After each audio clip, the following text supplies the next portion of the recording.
So, as you know, we're here to have a spirited, we hope, debate on biofuels. And, a few years ago, I think you could say that there was a consensus that expanding biofuels was a good thing and would help us wean ourselves off fossil fuels. And most studies estimated that ethanol from corn or biodiesel from soybeans or rapeseed oil reduced greenhouse gases, at least to some extent. And essentially, if there was a way that scientists could master the art of engineering fast-growing grasses and turning them into ethanol efficiently, it would reduce greenhouse gases by a huge amount. And so Congress made the decision that in the Energy Bill of 2007, it would require 36 billion gallons of biofuels by 2020. As you might remember, this was a key cornerstone of President Bush's climate policy to expand ethanol. And of course, I think, as many people know on Capitol Hill, there's no surprise on how ethanol has a tremendous amount of support, particularly given, say, something called the Iowa caucuses. I covered the presidential campaign last year and was traveling with John McCain, one of the few presidential hopefuls who loves bashing ethanol constantly. So as you can imagine, there's quite a debate on that. But when Congress passed its energy bill 2 years ago, it didn't make a distinction between ethanol coming from food crops like corn and ones coming from cellulosic plants like switchgrass. They said, basically the distinction is whether ethanol, that's biofuels that are being used are coming from productive land or not. And so basically what they did is they said that, if crops are diverted to biofuels, that would be an issue because farmers elsewhere that actually would do something in which you would have conversion to forest or grassland to replace food, and there would be a balancing out.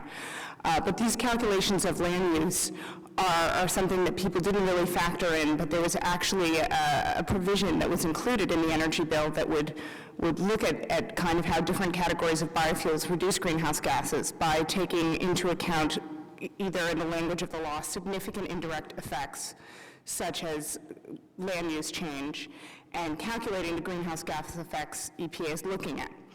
And then this has been kind of a subject of a huge debate, because basically part of the question is this precise enough to be a good judge of biofuels?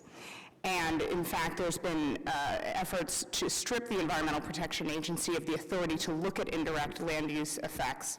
And the climate change bill passed this summer would bar EPA from looking at the international indirect land use change for 5 years. This was, again, a provision that was debated quite vociferously, but as you might recall, the Agricultural Committee was considered a pivotal point in terms of garnering votes for the bill. Colin Peterson, the chair of the Agricultural Committee in the House, was very upfront in saying he was concerned that any climate bill could hurt farmers in the United States and that efforts needed to be taken in order to make sure that it was okay.